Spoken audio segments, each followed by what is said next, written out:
Welcome to the Key Chapters of the Bible podcast. This is a daily podcast that's going through the key chapters of God's Word.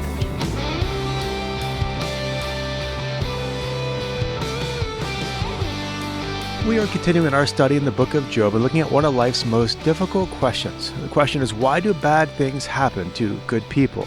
And now we're going into Job chapter 38, and you might remember the setting behind this chapter or what's leading up to this point. Way back in Job chapter 1, we find out that Job was a righteous man who was healthy, wealthy, and wise. And in chapter 1, the Lord allowed Satan to take away Job's wealth. And then in chapter 2, the Lord allows Satan to take away Job's health. And so he goes from a man of prosperity to such pain. Then in chapter 3, he laments the day he was born. He just is just wishing he was never born. And that kicks off a cycle of conversations between Job and his friends where each one gives him counsel based on their own perspective. Each friend represents basically a different way of seeking wisdom. One friend, the oldest friend, Eliphaz, sought wisdom in age and experience.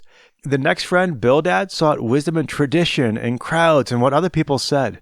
Zophar sought wisdom in righteousness, and Elihu sought wisdom in passion and spiritual zeal. And yet ultimately none of their counsel was correct, and none of it answered Job's questions. Job's youngest friend Elihu was the last to speak, and he concludes in chapter 37 that God does not regard those who are wise in heart, and basically saying, if you think you're so wise, God's not going to really listen to what you have to say. And since Job had been casting shade over all of their counsel all this time, they all piped down. And then comes the Lord in chapter 38. And chapter 38 begins with God's answer to these attempts at man-made wisdom. Verse 1 begins with the Lord answering Job out of a whirlwind. Now, just let's pause and think about that. This has got to be a super loud voice. You got something like a raging storm going on all around them, and yet God's voice is perfectly audible for them to hear. And so the Lord addresses Job directly. Notice that verse 1 capitalizes the name of the Lord, and that's because this is the Hebrew name Yahweh. Now, what we don't really see since we skipped chapters 4 through 37, that the Lord's name has not actually occurred in the book of Job since all the way back to chapter 2. And so all of this reasoning through all of these chapters, all this time about who God is and what he does, it's all this generic understanding of God. It's just based on man's general thoughts about God. It is not based upon personal knowledge of the Lord himself. It's not based upon having a covenant relationship with Yahweh, with the Lord himself. And so before the Lord can even address their questions about why bad things happen to good people, they need to understand who they're dealing with. They need to understand him, which the Lord then makes clear in verse 2. When he asks Job, he says, "Who is this that darkens counsel by words without knowledge?"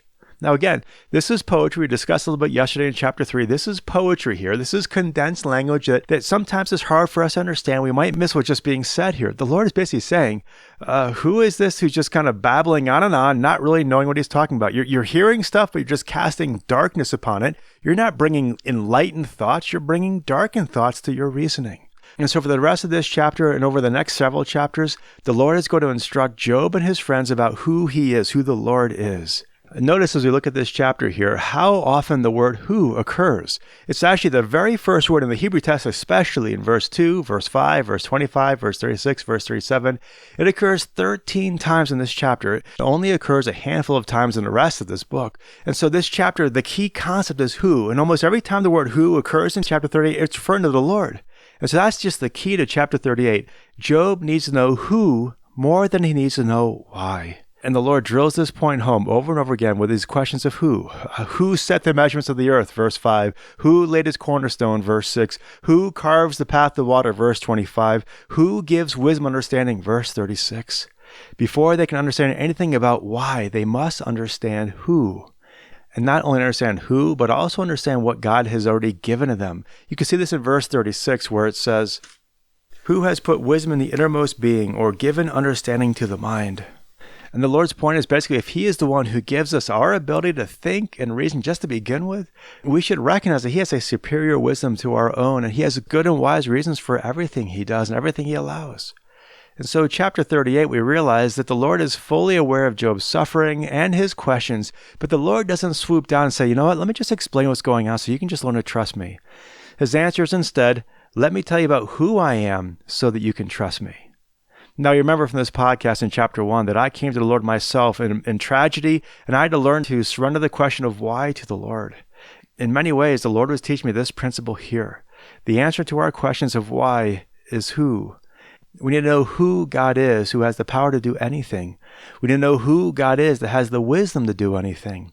We need to know who God is who has the goodness to do anything. And when we understand who God is, we will understand that whatever he does is good and just and wise. And we may not understand it until we are with him in glory, but when we are with him, when we do understand what he has done and why, we will agree with it. We'll say that was the right thing to do after all. I agree with you, God. So that's chapter 38. This is a bit of a shorter podcast, but we're going to continue this line of reasoning tomorrow as we go to chapter 39. But here's something to be thinking about between now and then. Just take a moment and just prayerfully examine your own heart, your own beliefs, and just ask this question. Where are your beliefs about God coming from? When you think about God, what is the basis of your theology? It's often said that we are all theologians. The question is, are we good theologians? As very often that people have wrong beliefs about God, and that wrong belief comes from things like maybe what their families taught them growing up, or what their friends say, or what they see in a movie, maybe even what they hear in church, or what they think sounds reasonable. Problem is, very often our beliefs about God are wrong. And we can see in the account of Job here that believing wrong things about God or listening to wrong counsel about God or saying wrong things about God can have dire consequences on our spiritual health. You see, the pain and suffering that Job was going through began with the loss of his family or loss of his wealth, but his pain and suffering was greatly exacerbated by wrong theology. His beliefs about God were rooted in personal opinion, popular culture, all these other things, and these wrong beliefs were torturing his soul. And so as we close out our time today, why not just go to the Lord and ask him to renew your mind in his truth? Ask him to purge you of any wrong beliefs, anything you're believing about God that's not true, not accurate according to who he is. Ask that he might guide you through his word, that he might use his word to teach you right understanding about him so that your knowledge about God is rooted in the revelation he has given to you and I and all of us. Well, we'll wrap things up there. I hope to catch up with you tomorrow when we look at Job chapter 39. Until then, thanks so much for listening. I hope you have a great rest of your day. We'll see you tomorrow. God bless.